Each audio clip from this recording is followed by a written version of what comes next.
Kia ora nā, te akarongo mai nei koutou I te radio program Te Moana. This is Pacific Waves from RNZ Pacific. Ko Lydia Lewis tōku ingoa. Coming up. The smoke is everywhere. Bougainville's Mount Bagana is spewing ash and some lava. Water supplies and food gardens are under threat. Also, right now there are 21 countries who are calling for pause. The International Seabed Authority is meeting in Jamaica. Caleb Fotheringham finds out where the organisation is at with forming mining regulations. Later, some of our donor partners have changed their position and we are struggling. New Zealand and Australia reject claims that they delayed their Solomon Islands budgetary support.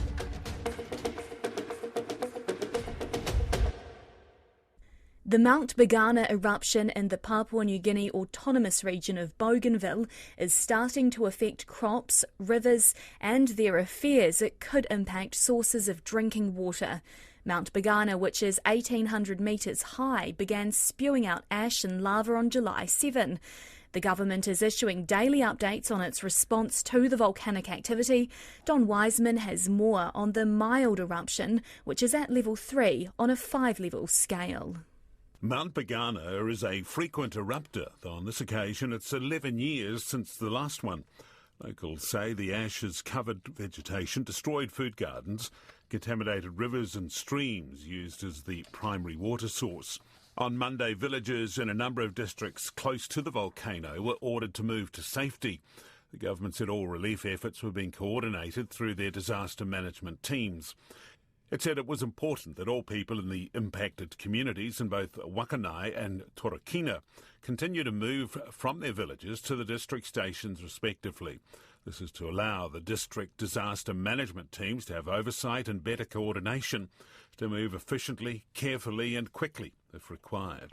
Food and water supplies will also be distributed at the main camp areas at the Torokina and Wakanai stations respectively. The government says the affected communities are strongly urged not to use the contaminated water for drinking, cooking or washing.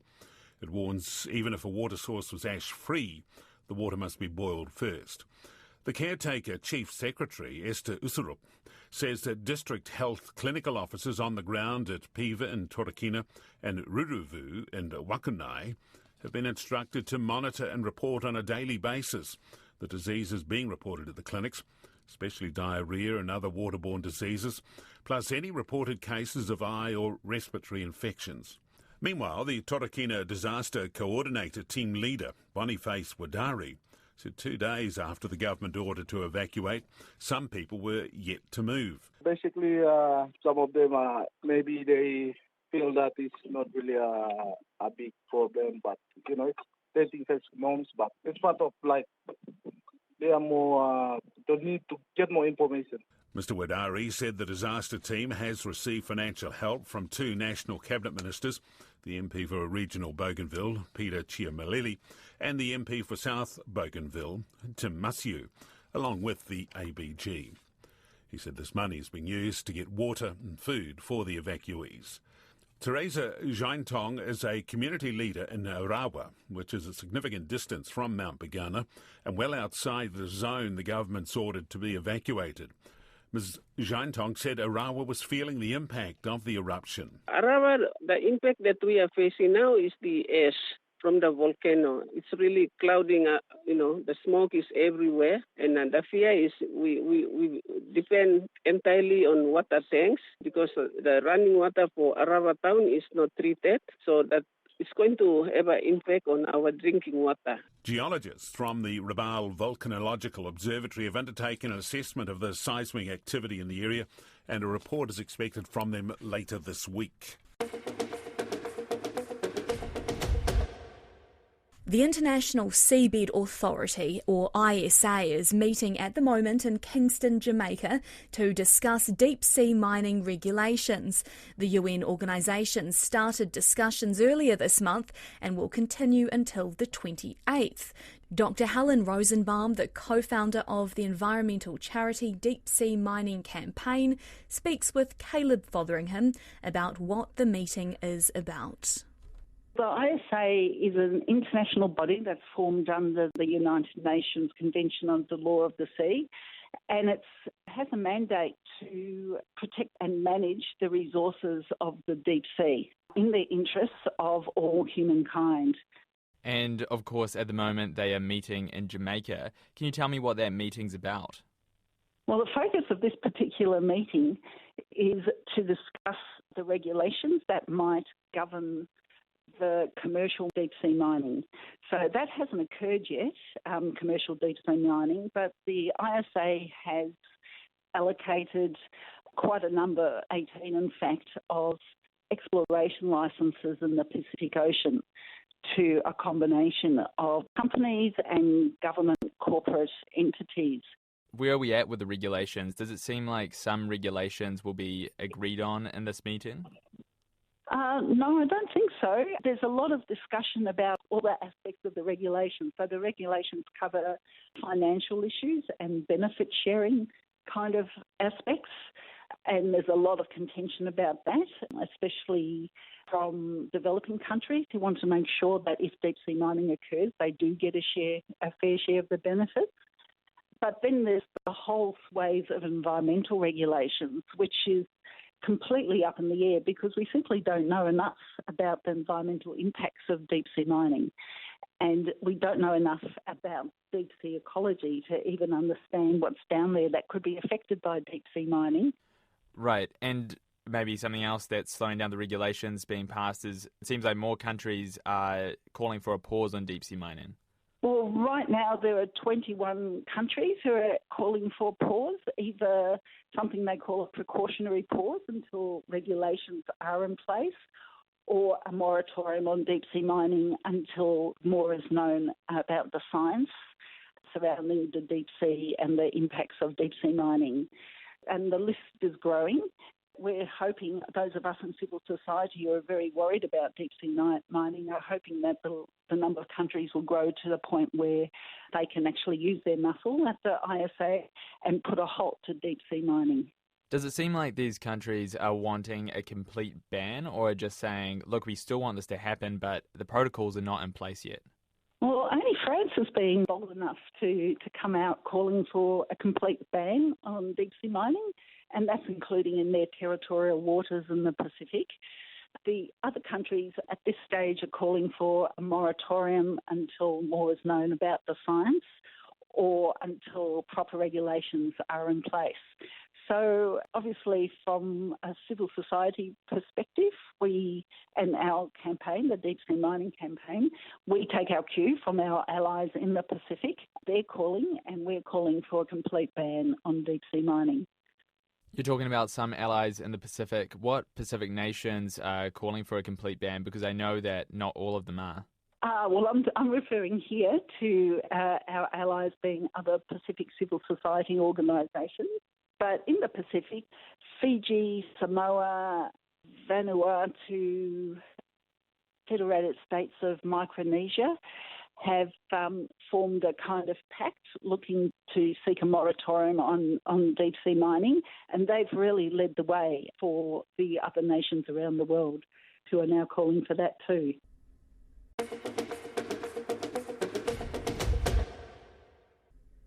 Both New Zealand and Australia have rejected claims by Solomon Islands Prime Minister Manasseh Sogavare that they delayed their respective budgetary support promises made to the Pacific Island country, prompting him to seek funding assistance from China.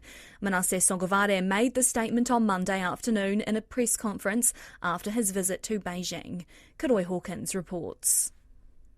Manasseh Sogavare and his delegation of MPs attracted criticism in local media throughout their trip to China last week.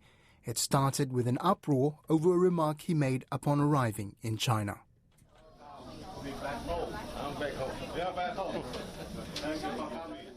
The comment, "I'm back home," was only the start of Mr. Sogavare's woes. It was followed by accusations that the trip, which he insists was funded by China and the private sector, might actually have been paid for by Solomon Islands taxpayers.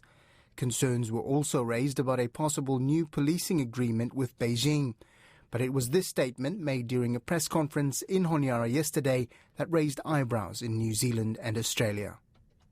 As some of you may already know, some of our donor partners who have committed themselves to provide budgetary support to us this year have changed their position and delayed their assistance to us, and we are struggling to really finance the 2023 budget. And as I said, this has left this country and people in a predicament. However, I am glad and really delighted to announce that the People's Republic of China has stepped up and committed itself to meet this shortfall by providing the budgetary support that is needed for 2023. When asked to expand on this, Manasseh Songoware responded in Solomon Islands Pidgin that before he left on the trip, Cabinet heard that budgetary funding expected from several donor partners, including New Zealand, Australia, Japan and the World Bank, had been delayed. That one people really read him in some different ways now. So we've analysed that in different ways. But that's how it is. It's their money, we respect them and their taxpayers. If they want to help us or not help us, that's how it is. But because of that, it has put a little bit of pressure on the budget, especially our priority to fund the Pacific Games. However, a Ministry of Foreign Affairs and Trade spokesperson told RNZ the New Zealand government has not withheld or delayed any budget support to Solomon Islands. Aotearoa New Zealand remains committed to our development partnership and over the past year has provided 10.1 million New Zealand dollars in budget support to Solomon Islands, including for education, economic reform and Pacific Games support. In a statement to the ABC, Australia's Department of Foreign Affairs and Trade also denied the Australian government had backtracked on any formal commitments. Australia has delivered on our budget support commitments to Solomon Islands this year. The support has been provided across numerous sectors in Solomon Islands, including health, education and elections. Manasseh Songoware eventually conceded that some of this funding was expected to arrive in government coffers this month, but insisted his country would need all the help it could get to deliver on its main priority for this year, which is to deliver the Pacific Games in November. We need to have some... That's how it is. We need to have enough resources there in terms of our revenue. I'm sure it will pick up already. Maybe the money that our friends have mentioned, probably it has already come, because they said it would be by mid-July or towards the end of July it should come. Once it comes, that's great. We really need to have some resources there to successfully host the Pacific Games. During the press conference, Manasseh Songoware also questioned what he described as the unneighbourly and coercive diplomatic approach of targeting China-Solomon Islands relations and labelled it as foreign interference in the affairs of Solomon Islands. Mr. Songoware has not responded to RNZ's questions regarding New Zealand and Australia's rebuttals.